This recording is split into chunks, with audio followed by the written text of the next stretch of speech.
नमस्कार दोस्तों, आप लोग का स्वागत है आपके अपने YouTube चैनल चैप्टर एग्जाम में। देखिए ये जो सीरीज चल रही है साइंस डोज, ये जो सीरीज जो चल रही है ये साइंस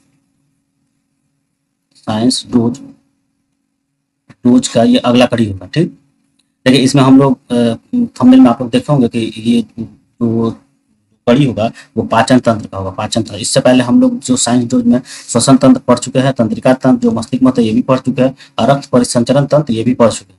ये मोस्ट इंपॉर्टेंट जो तंत्र होते हैं इसको हम लोग कवर अप कर लिया। अगर आप लोग ने वीडियो नहीं देखा तो आप लोग मेरे प्लेलिस्ट में जाकर, साइंस डोज के प्लेलिस्ट में जाकर आप लोग ये वीडियो देख लें, जिससे आपको मतलब तैयारी में बहुत ही मददगार सिद्ध होगा। चलिए देखिए आगे चलते हैं। देखिए ग्रंथियों से क्या निकलता है? रस, रस से एंजाइम, एंजाइम से भोजन को पाचन के सहायता होता है। ये बहुत इंपॉर्टेंट है, आप लोग याद कर लेंगे। अब आगे देखेंगे हम लोग जो पाचन तंत्र का जो मेन स्ट्रक्चर है, यही है पाचन तंत्र का मेन स्ट्रक्चर। देखिए ये मुख हुआ है, मुंह है। अब मुंह से क्या होता है? मुंह से लार लार में से टाइलिन नामक एंजाइम होता है। कौन सा एंजाइम होता है? टाइलिन नामक एंजाइम होता है, जो स्टार्च का पाचन करती है, मतलब माड को माल्टोज में बदलती है। ठीक, अब देखिए उसके जस्ट नीचे आएंगे तो यहाँ होता है ईसोफेगस। क्या होता है? ईसोफेगस। मुंह से जैसे नीचे आएंगे ये जो गली संरचना होती है इसे ईसोफेगस कहते हैं। अब जैसे उसके नीचे आते हैं तो यहाँ मिलता है लीवर, लीवर जिसे यकृत कहते हैं। देखिए यह सबसे बड़ी ग्रंथि पीत रस का स्राव मतलब करती है और यूरिया का निर्माण करती है। ठीक, यकृत में ही यूरिया का निर्माण होता है। अब उसके जस्ट नीचे जो होता है ये छोटा सा दिख रहा है, ये पित्ताशय जिसे गॉल ब्लेडर कहते हैं, इसमें पीत का निर्माण होता है। ठीक इसके बगल में जो होता है अमाशय होता है, स्टोमस होता है।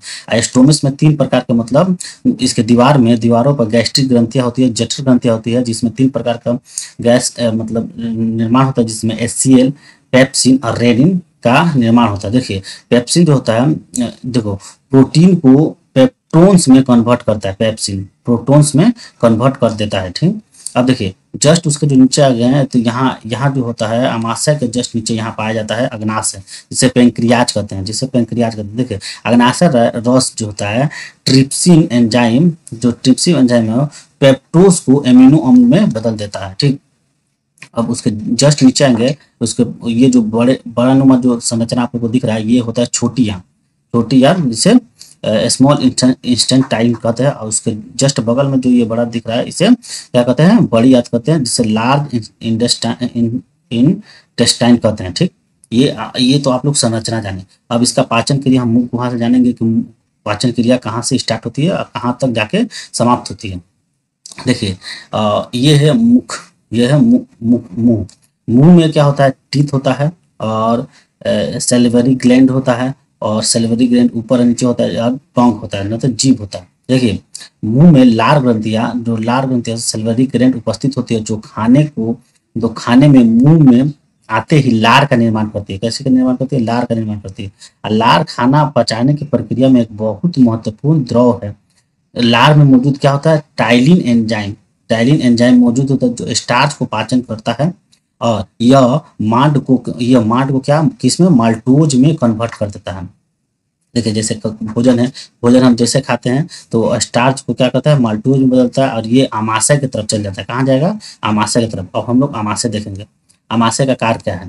देखिए आमाशय में जो होता है, आमाशय में प्रोटीन का पाचन होता है। कैसे का पाचन होता है? प्रोटीन का पाचन होता है। इसके दीवारों पर गैस्ट्रिक ग्रंथियां मतलब जठर ग्रंथियां मौजूद होती है, जिसमें गैस्ट्रिक रस निकलता है। गैस्ट्रिक रस हम लोग देखे थे। देखिए गैस्ट्रिक रस में मौजूद एंजाइम जो होता है वो प्रोटीन को किस में बदलता है? पेप्टोन्स में कन्वर्ट कर देता है। आमाशय में अधिकतम पाचन की प्रक्रिया होती है। आमाशय में ही अधिकतम पाचन की प्रक्रिया होती है।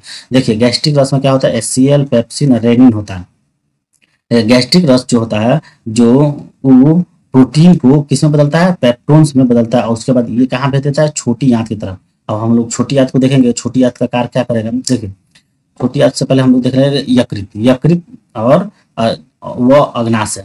यकृत व अग्नाशय। देखिए छोटी आंत में जाने के ठीक पहले भोजन में दो अलग अलग रस मिलते हैं। कौन रस मिलते हैं? देखिए आमाशय से भोजन आया, कहाँ भोजन आएगा? छोटी आंत में। इससे आने से पहले दो रस निकलते हैं, एक होता है पीत रस, एक होता है अग्नाशय रस।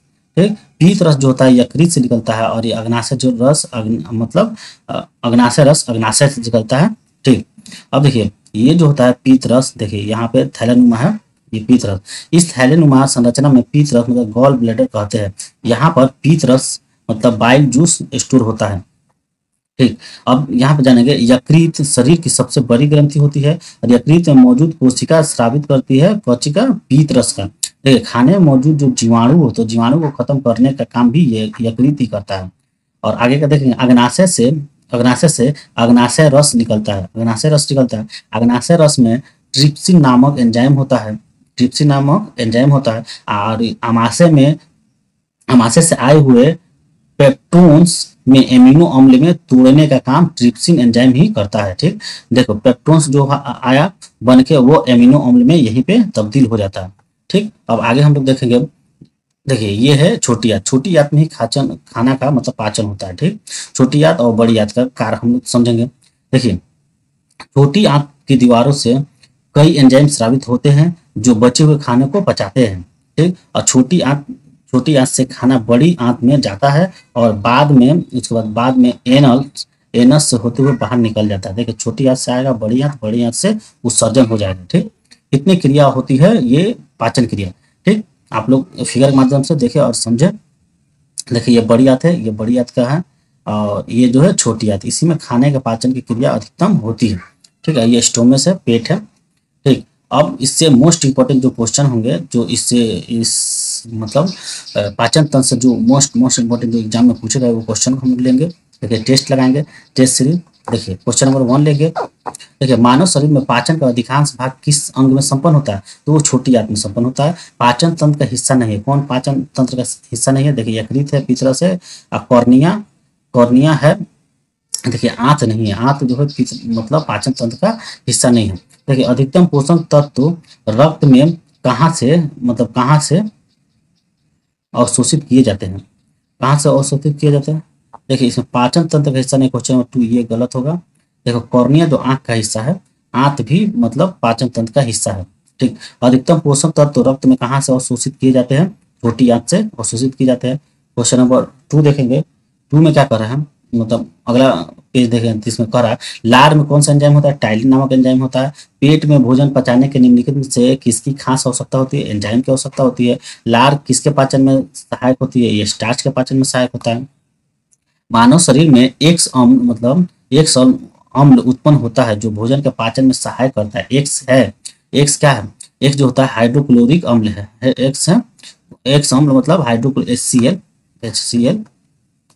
ठीक, पचे हुए भोजन से विषैले पदार्थों को मतलब कौन सा अंग चूषण करता है? चूषण ये यकृत करता है, यकृत का काम है वो विषैले पदार्थ को खत्म करना। ठीक, पेप्सिन है एक प्रकार का एंजाइम है। पेप्सिन क्या है? एक प्रकार का एंजाइम है।